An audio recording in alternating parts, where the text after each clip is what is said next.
जी students, अब हमारे पास question number 5 part number 1 है। आपके पास यहाँ पर 3 लीनियर इनइक्वालिटीज गिवन है।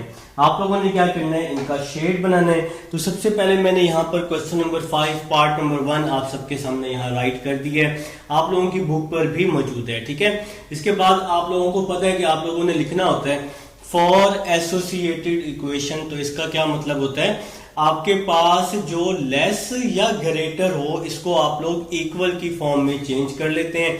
तो मैंने तीनों इक्वेशन को इक्वल की फॉर्म में चेंज कर लिया है। ठीक है, इसके बाद आप लोगों ने इक्वेशन नंबर 1 ले लेनी है।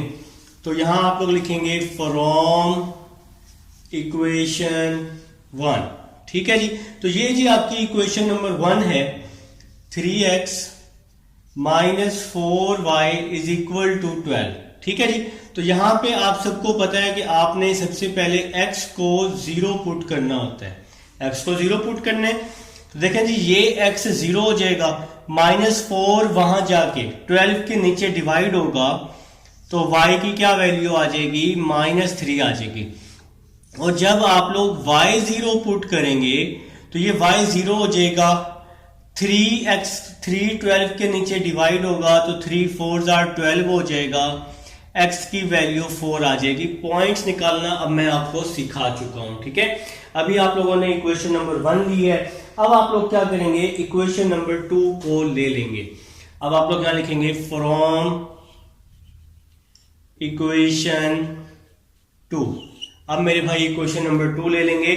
तो इक्वेशन नंबर 2 आपके सामने मौजूद है, 3x plus 2y is equal to 3। सबसे पहले आपने x की जगह 0 पुट करना है, x 0। तो ये वाला जो x है ये पूरा 0 हो जाएगा। 2y इज इक्वल टू 3 ना, तो 2 यहां 3 के नीचे डिवाइड होगा तो y की क्या वैल्यू आ जाएगी, 3/2 आ जाएगी। और जब आप लोग y 0 पुट करेंगे ये y 0 हो जाएगा, 3x इज इक्वल टू 3 आ जाएगा, 3x इज इक्वल टू 3 आ जाएगा। 3 यहां पे आके डिवाइड हो जाएगा, 3 1s are 3, तो x इज इक्वल टू क्या आ जाएगा, 1 आ जाएगा। तो ये पॉइंट्स आप लोगों को अब निकालना आते हैं, जो कि हम लोग पहले 4 सवालों में निकाल चुके हैं। ठीक है, अब आप लोग यहां पे इक्वेशन नंबर 3 ले लेंगे, फ्रॉम इक्वेशन 3। तो इक्वेशन नंबर 3 जी अब आप लोगों ने ले लेनी है। तो ये आपके पास इक्वेशन नंबर 3 है, x plus 2y is equal to 9। तो सबसे पहले आपने पुट करना है x इज इक्वल टू 0। देखें जी, x को 0 पुट करना है, ये x 0 हो जाएगा, 2y इज इक्वल टू 9 बच जाएगा। 2y इज इक्वल टू 9, 2 यहां मल्टीप्लाई हो रहा है, यहां के डिवाइड हो जाएगा तो y की वैल्यू आ जाएगी 9/2 आ जाएगी। तो y की क्या वैल्यू आ जाएगी, 9/2। अब पहले x को 0 पुट करना है, फिर y को 0 पुट करना है। ठीक है जी, देखें जी ये तो अब आप लोग कर चुके हैं इसको सॉल्व, तो इसको हम लोग रेस कर देते हैं। देखें जी, जब आपका ये y पूरा 0 हो जाएगा तो x इज इक्वल टू 9 आ जाएगा, x इज इक्वल टू 9। तो भाई आपके तीनों इक्वेशन से पॉइंट आ चुके हैं। तो ये आपकी इक्वेशन नंबर 1 है। तो मैं यहां पे आपको राइट कर देता हूं, फ्रॉम इक्वेशन 1। ठीक है जी, जो इक्वेशन 1 2 और 3 से आप लोग पॉइंट्स ड्रॉ कर चुके हैं। अब आप लोगों ने क्या करना है, एक प्लेन ले लेना है, एक्स वाई प्लेन ले लेना है। ठीक है जी, तो जैसा कि मैं आप सबके सामने एक्स वाई प्लेन ले रहा हूं। अब आप लोगों ने क्या करना है, यहां पर चारों साइड्स पे पॉइंट्स को ड्रॉ कर देना है, जो कि हाईएस्ट पॉइंट आपके पास 9 है, x इज इक्वल टू 9 है ना। तो चारों साइड्स पर आपको 9 पॉइंट्स ड्रॉ करने हैं। ठीक है, 1 2 3 6 7 8 9। तो भाई आप लोगों ने अभी पॉजिटिव y एक्सिस पर ड्रॉ किया है जी, पॉजिटिव y एक्सिस पर। ठीक है, तो आप लोगों ने क्या करना है, स्केल से ग्राफ बनाना है। जब आप लोग स्केल से बनाएंगे तो ये आपका बहुत जबरदस्त और स्ट्रेट ग्राफ बनेगा। तो स्ट्रेट आप लोगों ने ग्राफ बनाने के लिए स्केल का यूज कर लेना है, मेरी तरह नहीं फटाफट आप लोगों ने बनाना। तो भाई हम इसको दोबारा से बना रहे हैं 1 2 3। आप लोग भी इसको फटाफट बना लेंगे।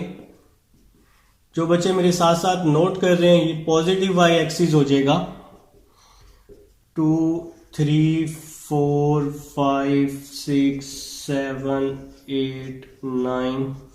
तो यहां पे आपका नेगेटिव एक्स एक्सिस 1 2 3 5 6 7 8 9। तो ये आपका जी नेगेटिव वाई एक्सिस 1 2 3 4 5 6 7 8 और 9, ये आपका पॉजिटिव एक्स एक्सिस। ठीक है जी। तो ये हमने जी एक प्लेन यहाँ पे ड्रॉ कर लिया है। अब आप लोगों की बारी है जी, आप लोगों ने ग्राफ बनाना है। देखें सबसे पहले आप लोगों ने क्या करना है, फ्रॉम इक्वेशन 1 y है -3, तो -3 आपका नीचे की तरफ आ जाएगा, यहां पर आ जाएगा -3, और x आपका 4 है जी। x है इक्वेशन नंबर 1, x है जी 4 आपका, तो x यहां पे आपका पॉजिटिव 4 आ जाएगा। इन दोनों को आप लोगों ने क्या करना है, आपस में ज्वाइन कर लेना है। स्केल से आप लोग ज्वाइन कर लेंगे तो आपका बिल्कुल एग्जैक्ट ग्राफ बन जाएगा। तो यहां पे आ जाएगा इक्वेशन नंबर 1 आ जाएगी। ठीक है जी। तो ये आपका जी इक्वेशन नंबर 1 का ग्राफ बन चुका है। तो यहां पे आ जाएगा 0 -3 और यहां पे क्या आ जाएगा जी 4 0। तो इक्वेशन नंबर 1 है आपकी, x 0 है, y -3 है और y 0 है, x 4 है। तो अब हम इक्वेशन नंबर 2 पे चलते हैं। y है जी आपके पास पॉजिटिव 3/2। 3 को अगर आप 2 पे डिवाइड करते हैं तो आपका 1.5 आता है। तो 1.5 1 और 2 के दरमियान आएगा, यहां पे आ जाएगा। ठीक है। x इज इक्वल टू 1 है, तो x is equal to 1, positive 1 जी आपका यहां पर मौजूद है।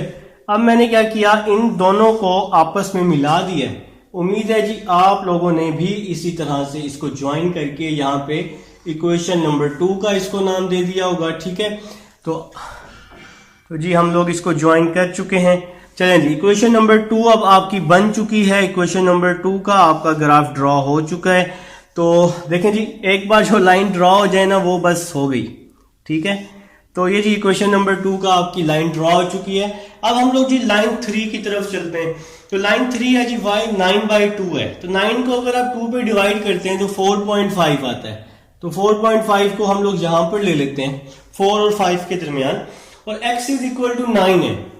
तो x इज इक्वल टू 9 आपका यहां पे आ रहा है। तो अब हम लोग इसको आपस में ज्वाइन कर लेते हैं। तो यहां पे जी ये लाइन, अगर इसको हम थोड़ा सा स्ट्रेट बनाने की कोशिश करें ना तो ये एग्जैक्ट इस लाइन को क्रॉस करेगा। ठीक है। तो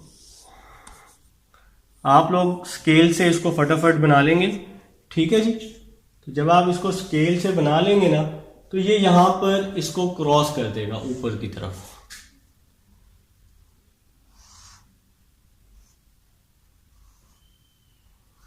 ठीक है।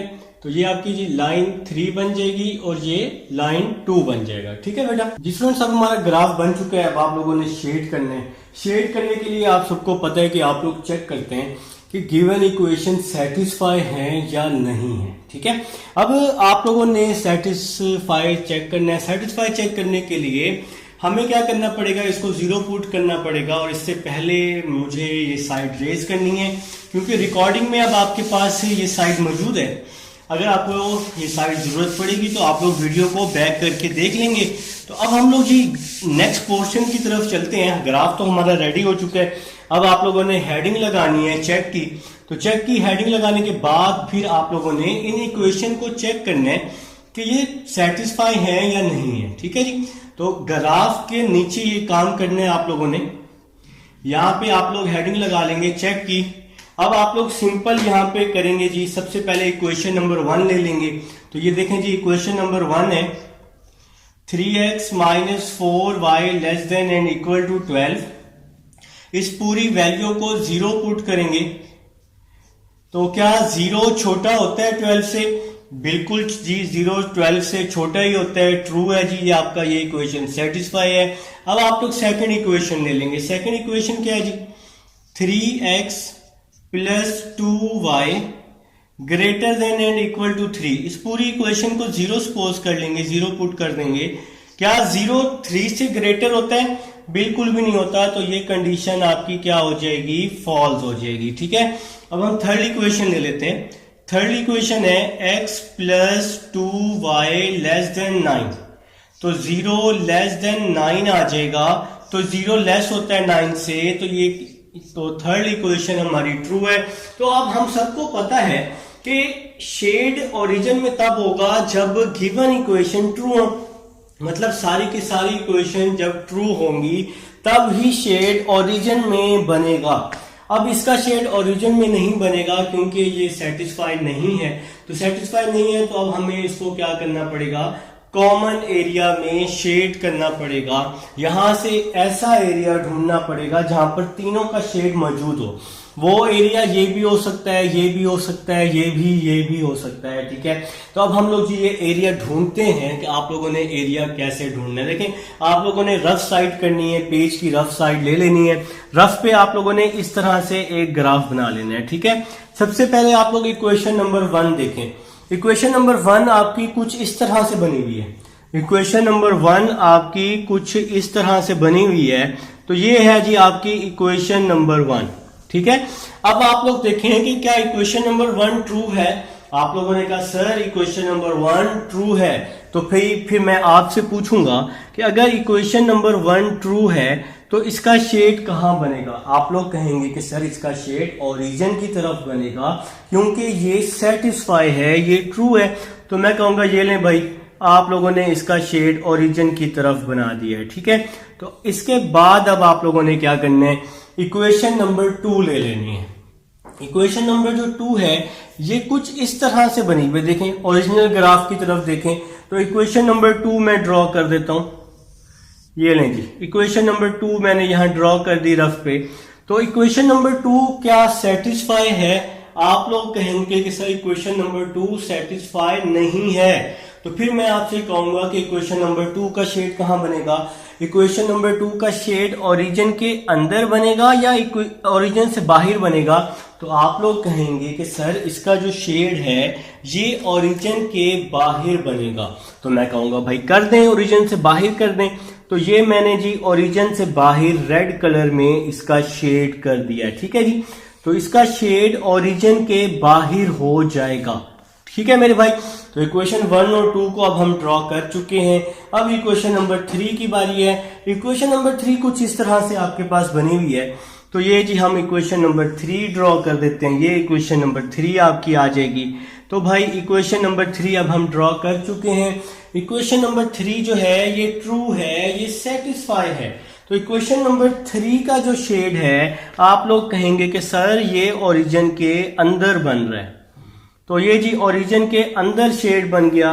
तो अब आप लोग मुझे बताएंगे इन तीनों का कौन सा कॉमन एरिया बन रहा है। आप लोग डिफरेंट कलर से करेंगे ना, तो आप लोग कहेंगे सर ये वाला कॉमन एरिया बन रहा है। यहाँ पे लाइन 1 भी है, लाइन 2 भी है, लाइन 3 भी है। तो ये वाला जो है ये इसका कॉमन एरिया शेड हो रहा है। कॉमन एरिया इसका ये बन रहा है भाई, क्योंकि यहां पर लाइन 1 भी है 2 भी है, 3 भी है, 4 भी है। 4 नहीं है, 3 लाइन्स ही हैं। ठीक है, तो ये सारा एरिया इसका कॉमन एरिया कहलाएगा। ये सारा एरिया इसका शेड हो जाएगा। तो उम्मीद है जी समझ आ चुकी है कि आप लोगों ने इसकी शेडिंग किस तरह से फाइंड की है। ठीक है, क्वेश्चन नंबर 1 को देखें ना, ये ट्रू थी, तो इसका शेड ओरिजिन के अंदर की तरफ। इक्वेशन नंबर 2 का शेड ओरिजिन के बाहर की तरफ। इक्वेशन नंबर 3 का शेड ओरिजिन के अंदर की तरफ। तो इन तीनों का शेड इसी एरिया में आके मिल रहा है जो कि कॉमन एरिया है। तो इस तरह से आप लोग कॉमन एरिया फाइंड करते होते हैं। अब हम लोग चलते हैं जी नेक्स्ट पार्ट की तरफ, जिसमें सब हम नेक्स्ट पार्ट की तरफ चलते हैं। क्वेश्चन नंबर 5 का जो सेकंड पार्ट है ना, बिल्कुल पार्ट नंबर 1 की तरह होना है और पार्ट नंबर 1 की तरह ही उसका शेड बनना है। तो पार्ट नंबर 3 हम लोग कर लेते हैं। पार्ट नंबर 3 आपके सामने मैंने यहाँ पे राइट कर दिया है। आप लोग भी अपनी अपनी बुक से देखकर नोट कर लेंगे। ठीक है, तो सबसे पहले आप लोग राइट कर लेंगे फॉर एसोसिएटेड इक्वेशन। जैसा कि हम लोग हर क्वेश्चन में राइट करके आ रहे हैं, तो आप लोग भी राइट कर लेंगे फॉर एसोसिएटेड इक्वेशन। ठीक है जी, तो आप लोगों ने उम्मीद है जी राइट कर लिया होगा। तो इसका मतलब क्या होता है? इसका मतलब ये होता है कि लेस और ग्रेटर को आप लोग इक्वल की फॉर्म में चेंज कर सकते हैं। ठीक है, तो देखेंगे जैसा आपके पास ये लेस देन वाली इक्वेशन है, ये आपके पास इक्वल की फॉर्म में चेंज हो जाएगी। ठीक है, इसको इक्वेशन नंबर 1 का नाम दे देंगे। इसी तरह सेकंड इक्वेशन क्या हो जाएगी? 2x minus 3y is equal to 12 हो जाएगी। और इसी तरह से थर्ड इक्वेशन क्या हो जाएगी? x plus 2y is equal to 6। तो ये आपकी जी थर्ड इक्वेशन बन जाएगी। ठीक है, अब आप लोगों ने क्या करना है? इक्वेशन नंबर 1 को ले लेना है। तो फ्रॉम इक्वेशन 1 आप लोग यहां लिखेंगे, फ्रॉम इक्वेशन 1। तो equation number 1, 2x plus y is equal to 4। तो यहां पे आप लोग लिखेंगे put x is equal to 0। तो ये x 0 हो जाएगा, y इज इक्वल टू 4 आ जाएगा। ठीक है मेरे भाई, फिर आप लोग लिखेंगे y इज इक्वल टू 0। तो ये y 0 हो जाएगा, 2x इज इक्वल टू 4 बच जाएगा ना, 2x इज इक्वल टू 4 बच जाएगा। 2 यहां पे आके डिवाइड हो जाएगा, 4 को 2 पे डिवाइड करेंगे तो 2 आ जाएगा। ठीक है, तो ये आप लोगों ने जी इक्वेशन नंबर 1 को इस तरह से सॉल्व कर लेना है। तो इसके बाद आप लोगों ने क्या करना है? इक्वेशन नंबर 2 ले लेनी है। यहां पर आप लोग लिखेंगे फ्रॉम इक्वेशन 2। तो इक्वेशन नंबर 2 आप लोग लिख लेंगे। तो इक्वेशन नंबर 2 है 2x minus 3y is equal to 12। ठीक है जी, तो x की जगह पहले आप 0 पुट कर लें, put x is equal to 0। तो ये 2x पूरा 0 हो जाएगा, minus 3y is equal to 12 बच जाएगा। तो y की वैल्यू 4 आ जाएगी ना, माइनस 3 12 के नीचे डिवाइड हो जाएगा। और फिर आप लोग y को 0 पुट कर देंगे तो x की क्या वैल्यू आ जाएगी? 2 वहां जाके 12 के नीचे डिवाइड होगा, 2 6 12 हो जाएगा। ठीक है, इसके बाद आप लोग इक्वेशन नंबर 3 ले लेंगे। तो यहां लिखेंगे फ्रॉम इक्वेशन 3। तो भाई आप लोगों ने बारी बारी सारी इक्वेशन से जितनी भी इक्वेशंस होंगी आप लोगों ने पॉइंट निकाल लेना है। ठीक है, तो इक्वेशन नंबर 3 है x plus 2y is equal to 6। तो आप लोगों ने क्या करना है? सिंपल, सबसे पहले x को 0 पुट करना है। तो y की क्या वैल्यू आ जाएगी? 2 वहां पर 6 के नीचे डिवाइड होगा, 2 3 6 हो जाएगा। फिर आप लोगों ने y को 0 पुट कर लेना है। तो x की क्या वैल्यू आ जाएगी? 6 आ जाएगी। नहीं, y 0 हो जाएगा, x इज इक्वल टू 6 आ जाएगा। तो भाई आपकी जो रिक्वायर्ड पॉइंट्स थे आपके, वो आपके जी आ चुके हैं। अब आप लोगों ने क्या करना है? अब आप लोगों ने ग्राफ बना लेना है। ठीक है, सबसे पहले आप लोग एक प्लेन ड्रॉ कर लेंगे। तो भाई एक्स वाई प्लेन आप लोग ले लेंगे। आप लोगों ने स्केल से ग्राफ बनाएंगे, तो जितना अच्छा स्केल से आप यूज करेंगे उतना अच्छा आपका ग्राफ बनेगा। ठीक है, तो आप लोग जी पॉइंट्स ड्रॉ कर लें चारों साइड पर, 1 2 3 4 5 6 7 तक ड्रॉ कर लेते हैं। तो ये आपका जी पॉजिटिव वाई एक्सिस 1 2 3 4 5 6 7। ठीक है जी, इसी तरह से यहां पर 1 2 3 4 5 6 7। तो यह आपका जी पॉजिटिव एक्स एक्सिस, यहां पे आपका नेगेटिव एक्स एक्सिस 1 2 3 4 5 6 7, और यहां पे आपका क्या आ जाएगा मेरे भाइयों का? नेगेटिव वाई एक्सिस आ जाएगा। ठीक है जी, तो अब आप लोगों ने क्या करना है जी? पॉइंट्स को ड्रॉ कर लेना है। तो सबसे पहले इक्वेशन नंबर 1 लेनी है। y है जी पॉजिटिव 4, तो पॉजिटिव 4 यहां पे आपका आ रहा है 0 4, और आपका इक्वेशन नंबर 1 देख रहे हैं x है 2, x इज इक्वल टू 2 है, पॉजिटिव 2 आपका यहां पे आ रहा है। ठीक है जी, अब आप लोगों ने सिंपल क्या करना है? इन दोनों पॉइंट्स को आपस में मिला लेना है, स्केल के साथ मिला लेना है, मेरी तरह नहीं मिलाना। ठीक है, तो फिर मेरी तरह फिर आप लोग रेज करते रहेंगे। भाई स्केल के जितना अच्छा स्केल यूज करेंगे उतना अच्छा पॉइंट्स आपके फाइंड होंगे। ठीक है, तो आप लोगों ने स्केल से ये पॉइंट्स निकालने हैं, स्केल से ये लाइंस लगानी है ताकि आपके कॉर्नर पॉइंट्स बिल्कुल एग्जैक्ट कॉर्नर पॉइंट्स फाइंड होंगे फिर जाके। तो ये आपकी जी इक्वेशन नंबर 1 फाइंड हो चुकी है, इक्वेशन नंबर 1 का ग्राफ बन चुका है। तो इक्वेशन नंबर 1 आप लोगों ने इस तरह से बना लेना है, ठीक है जी। इसके बाद अब आप लोगों ने क्या करना है, आप लोगों ने इक्वेशन नंबर 2 लेनी है। y है जी -4, तो यहां पे जी -4 आ जाएगा, 0 -4, 0 -4। x है जी हमारे पास 6, तो यहां पे x आ जाएगा 6 0, और हम इन दोनों पॉइंट्स को स्केल की मदद से मिला लेंगे, ठीक है जी। तो आप लोगों ने भी स्केल की मदद से मिला लेना है, मेरी तरह बिल्कुल भी नहीं, ठीक है। अब मेरे पास तो स्केल नहीं है इतना बड़ा, आप लोगों के पास पेज पे आप लोग ये वर्क कर लेंगे, ठीक है जी। तो ये आपका जी ग्राफ 2 लाइन 2 बन चुकी है। तो यहाँ पे आप लोग यहाँ पे लाइन 2 लिख लेंगे, ठीक है। तो जितना आप एग्जैक्ट बनाएंगे, जितना स्केल आपको अच्छा यूज करना आएगा, उतना आपका ग्राफ बिल्कुल बहुत जबरदस्त बनेगा, ठीक है। इसके बाद आप लोगों ने क्या करना है, लाइन 3 पे आना है। लाइन 3 है जी y +3 है, तो यहां पे आ जाएगा जी y +3 और x 6 है जी। तो इसी पॉइंट से ही हम इसको ड्रॉ कर लेते हैं। तो जी ये आपकी लाइन 3 बन चुकी है मेरे भाइयों की।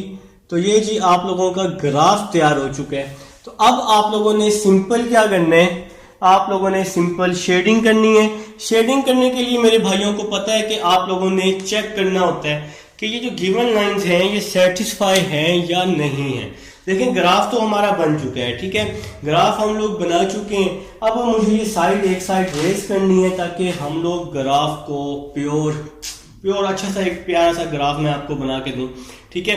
तो अभी हम लोग इसको रेस कर देते हैं और फिर चेक कर लेते हैं कि ये गिवन इक्वेशन सेटिस्फाई है या नहीं है, ठीक है। आप लोग चेक करें ना जरा, आपको अभी देख के पता चल जाएगा कि ये गिवन इक्वेशन सेटिस्फाई है या नहीं है, लेकिन ये पेपर का हिस्सा है। आप लोगों ने हेडिंग लगानी है इस तरह से, ग्राफ के नीचे हेडिंग लगानी है, ग्राफ के नीचे। तो ग्राफ के नीचे आप लोग हेडिंग लगा लेंगे। इसके बाद आप लोग क्या करेंगे, इक्वेशन नंबर 1 ले लेंगे। देखें जी इक्वेशन नंबर 1 है 2x + y < 4। अपनी पूरी इक्वेशन को 0 पुट कर देंगे, तो ये 0 छोटा होता है 4 से, तो ये ट्रू है जी आपके पास। अब आप सेकेंड इक्वेशन ले लें, 2x - 3y > 12। इसको आप 0 पुट कर दें। क्या 0 12 से ग्रेटर होता है? बिल्कुल भी नहीं होता, तो ये फॉल्स हो गया। तो ये कंडीशन क्या हो गई, फॉल्स। अब आप थर्ड पे आ जाएं, x + 2y < 6। इस पूरी इक्वेशन को 0 पुट कर दें। क्या 0 6 से छोटा होता है? बिल्कुल होता है। आप लोगों ने कह दिया सर ये ट्रू है, तो भाई आपके पास यहां पर इक्वेशन फॉल्स है, तो मतलब ये ओरिजिन में नहीं होगा। ओरिजिन में नहीं होगा तो फिर कहां होगा? फिर आप लोगों ने इसका कॉमन एरिया ढूंढना है। तो कॉमन एरिया कैसे ढूंढेंगे मैं आप लोगों को पहले भी बता चुका हूं। इसके बाद अभी मैं थोड़ा सा आपको एक्सप्लेन में बता देता हूं, डिटेल में बता देता हूं। अब मैं इधर ट्रेस करता हूं, आपको कॉमन एरिया बताता हूं, कॉमन एरिया कैसे फाइंड करना है, ठीक है। अभी देखें जी, आप लोगों ने क्या करना है, रफ पे एक ग्राफ बना लेना है, रफ पे एक प्लेन ड्रॉ कर लेना है, ये ठीक है। देखिए सबसे पहले इक्वेशन नंबर 1 कुछ इस तरह से बनी हुई है। इक्वेशन नंबर 1 आप लोगों ने ले ली। देखिए अभी मैंने रिकॉर्डिंग में आपको बता दिया कि इक्वेशन नंबर 1 ट्रू थी या फॉल्स थी। आपने कहा सर इक्वेशन नंबर 1 ट्रू थी, तो ट्रू थी तो इसका शेड ओरिजिन की तरफ बन जाएगा। तो मैंने जी इसका शेड ओरिजिन की तरफ बना दिया, ठीक है जी। तो आप लोगों ने जी इसका शेड ओरिजिन की तरफ बना दिया। इक्वेशन नंबर 2, इक्वेशन नंबर 2 को अगर मैं ड्रॉ करता हूं, देखें ओरिजिनल ग्राफ में इक्वेशन नंबर 2 कुछ इस तरह से बनी हुई है। तो मैंने जी इक्वेशन नंबर 2 बना ली, इस तरह से इक्वेशन नंबर 2 बना ली। तो क्या इक्वेशन नंबर 2 ट्रू थी या फॉल्स थी? आप लोगों ने रिकॉर्डिंग में देख के बताया कि सर वो तो फॉल्स थी, वो तो सेटिस्फाई नहीं है। तो फिर मैंने कहा कि उसका शेड ओरिजिन की तरफ नहीं बनेगा, उसका शेड ओरिजिन के बाहर बनेगा। तो ये वाला जो एरिया है जो मैं रेड से कर रहा हूं, ये ओरिजिन के बाहर वाला एरिया है, ठीक है जी। तो ये ओरिजिन के बाहर वाला एरिया हमने शेड कर दिया है। अब है जी बारी इक्वेशन नंबर 3 की। अच्छा, मैं इक्वेशन नंबर 3 आपको रफ पे बना के दिखाता हूँ साइड पे। इक्वेशन नंबर 3 कुछ इस तरह से है। ये इक्वेशन नंबर 3 है जी आपके पास, फॉर एग्जांपल इस तरह से बनी हुई है। तो इक्वेशन नंबर 3 रिकॉर्डिंग में देख के बताएं सेटिस्फाई थी या नहीं थी। आपने कहा सर इक्वेशन नंबर 3 तो ट्रू है, वो सेटिस्फाई है, तो इसका शेड ओरिजिन की तरफ बन जाएगा। अब मैं अगर इक्वेशन नंबर 3 को यहाँ ड्रॉ करता हूँ, देखें इक्वेशन नंबर 3 कुछ इस तरह से बनी हुई है। अगर आप वहां देखें इक्वेशन नंबर 3 कुछ इस तरह से आपके पास मौजूद है। तो आप लोग जी इक्वेशन नंबर 3 यहाँ पे ड्रॉ कर लेंगे। तो ये जी इक्वेशन नंबर 3 आपकी इस तरह से बन जाएगी। ये इक्वेशन नंबर 3 है, ये इक्वेशन नंबर 1 है। तो इक्वेशन नंबर 3 तो सेटिस्फाई है। तो आप लोगों ने कहा सर इसका जो शेड है इक्वेशन नंबर 3 का ओरिजिन के अंदर बन रहा है। अब आप लोग मुझे ये वाला जो रफ वाला ग्राफ है ये देखकर बताएं कि कहां पर तीनों लाइंस मौजूद हैं, रेड, ब्लू और ब्लैक। देखें रेड वाली लाइन यहां तो है यहां, लेकिन यहाँ ब्लू वाली लाइन नहीं है। ये वाला एरिया भी शेड नहीं होगा, ये वाला एरिया भी शेड नहीं होगा क्योंकि यहाँ पे रेड लाइन नहीं है। तो ये जो एरिया है ये वाला, यहाँ पे रेड लाइन भी है, ब्लू लाइन भी है, ब्लैक भी है, तीनों लाइंस मौजूद हैं। तो ये आपका एरिया कॉमन एरिया है। ये वाला जो आपका एरिया है ये वाला एरिया कॉमन एरिया है। ये सारा एरिया आपका शेड हो जाएगा। तो ये लाइन नंबर 2 का एरिया ये वाला एरिया बन जाएगा सारे का सारा, जो कि आपका इन तीनों लाइंस का कॉमन एरिया कहलाएगा। ठीक है, तो भाई मेरे ख्याल से आप सबको समझ आ गई है। ये सारा एरिया आप लोग इस तरह से शेड कर देंगे। ठीक है जी, तो जहां तक मर्जी आप लोग शेड कर दें। तो ये आपका कॉमन एरिया बन रहा है। ये है जी आपके पास पार्ट नंबर 3। अब हम चलते हैं पार्ट नंबर 4 की तरफ।